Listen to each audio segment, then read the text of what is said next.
Breaking. U.S. Navy's 7th Fleet launches full-scale operation to secure Hormuz passage. To the warriors of epic fury, I say, well done. You're the backbone of our country. Your skill, your bravery, and sheer guts and grit showed the world what America is all about. Our troops, our American warriors, deserve credit for this day, but God deserves all the credit. I'm proud of you. We're proud of you. President, proud of you. Job well done. God is good. The United States Navy's mighty 7th Fleet has launched a massive full-scale operation to take complete control of the Strait of Hormuz passage.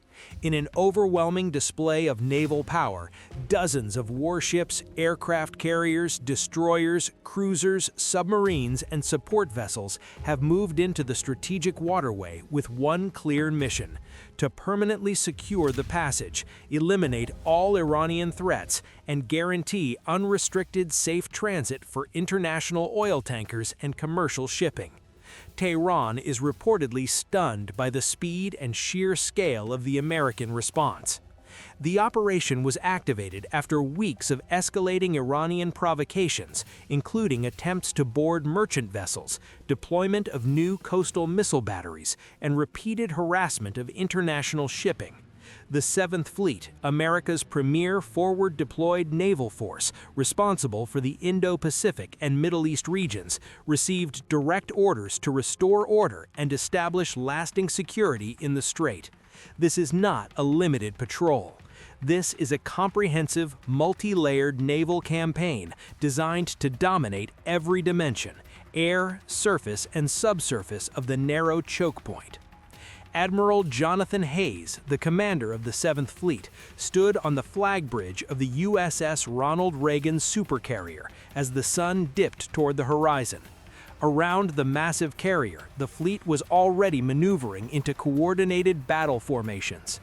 "Listen up," Admiral Hayes addressed his task group commanders over a secure video link. "We are here to secure this passage completely. No half measures. Every ship, every aircraft, and every sailor under my command will play their part. We will control these waters so thoroughly that Iran will have no choice but to back down. Freedom of navigation will be restored, starting tonight." The scale of the deployment was immense. At the center was the USS Ronald Reagan Carrier Strike Group, with its powerful air wing already launching waves of FA-18 Super Hornets and E-2D Hawkeye early warning aircraft for round-the-clock combat air patrol.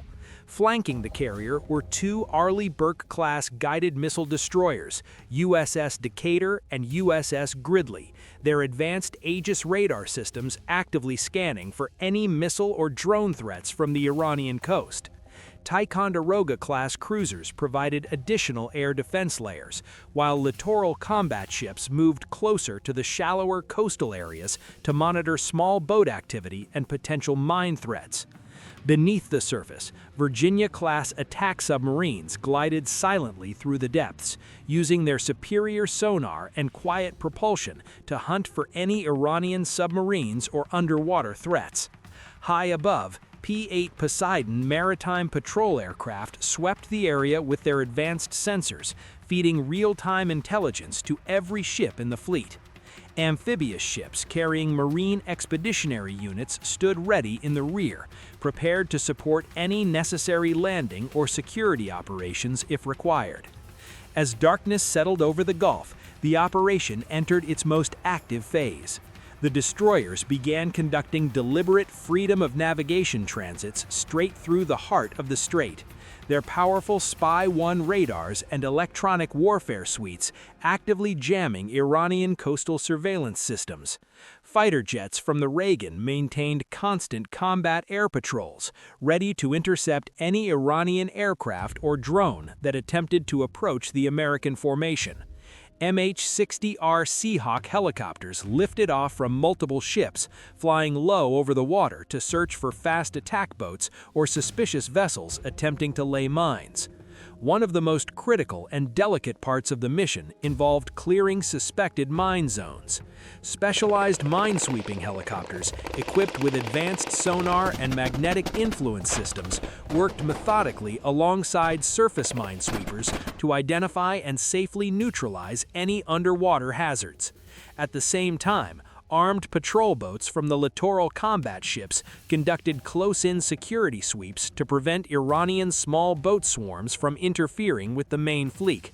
Admiral Hayes remained in the Combat Information Center, surrounded by large tactical screens showing the real-time positions of every 7th Fleet asset. When Iranian fast attack boats were detected attempting to shadow the American destroyers, the admiral gave a measured order. Within minutes, 2 FA-18 Super Hornets roared overhead at low altitude and fired bright warning flares directly across the path of the Iranian boats. The message was unmistakable. The 7th Fleet would tolerate zero interference. The Iranian vessels quickly turned away and retreated toward their bases. Throughout the long night, the fleet maintained relentless pressure and coordination. Destroyers used their 5-inch guns to neutralize several abandoned Iranian observation posts and radar stations on small islands near the passage. Helicopter teams inserted small security detachments onto strategic coastal points to establish temporary observation stations and monitoring stations.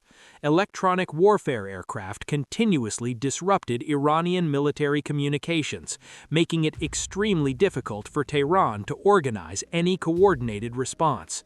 By the time the first light of dawn broke across the horizon, the transformation of the strait was dramatic and undeniable. The once tense and dangerous waters were now firmly patrolled and controlled by the full combat power of the United States Navy's 7th Fleet. Major commercial shipping lanes were declared safe zones, and the first international oil tankers that had been held at safe anchorages for days finally received clearance to proceed under direct American naval escort and protection. Admiral Hayes stepped out on the bridge wing as golden sunlight spread over the calm sea. He looked across the horizon, where dozens of American warships now dominated the view in perfect formation. Turning to his flag captain, he said with quiet satisfaction, "The passage is secure. The 7th Fleet has done exactly what it was sent here to do. Now we hold the line." The effects of this bold operation extended far beyond the waters of Hormuz. Global oil markets reacted with immediate relief as shipping companies confirmed safe and uninterrupted passage within hours. Insurance premiums for tankers transiting the strait dropped sharply within hours. Countries heavily dependent on Middle Eastern oil expressed gratitude for America's decisive leadership in restoring stability to this vital energy artery. For the thousands of sailors, aviators, and Marines serving in the 7th Fleet, this operation represented the culmination of intense training and months of preparation. From the newest deck seamen to the most experienced commanders, every individual understood the historic importance of their role in protecting freedom of the sea. As the day continued, the 7th Fleet showed no intention of slowing down. Carrier air wings maintained continuous combat air patrols. Destroyers and cruisers escorted the first tankers through the newly secured lanes. Submarines remained on silent patrol beneath the surface, ready to respond to any submerged threat. Iran's leadership, caught off guard by the rapid and overwhelming arrival of American naval power, has so far remained silent. Their coastal missile sites and naval patrol boats have pulled back significantly, clearly unwilling to directly challenge the full strength of the 7th Fleet. Looking out from the bridge of the USS Ronald Reagan as another wave of Super Hornets launched into the clear morning sky, Admiral Hayes delivered a final message to every sailor under his command. The 7th Fleet came to the Strait of Hormuz with one mission: to secure this passage for the free world. Today, we have succeeded. Stay sharp, stay professional, and stay ready. We will maintain this security until the job is permanently done. The waters of the Strait of Hormuz, which had become a source of global tension and economic risk, are finally beginning to flow freely, protected by the unmatched strength, discipline, and determination of the United States Navy's 7th Fleet.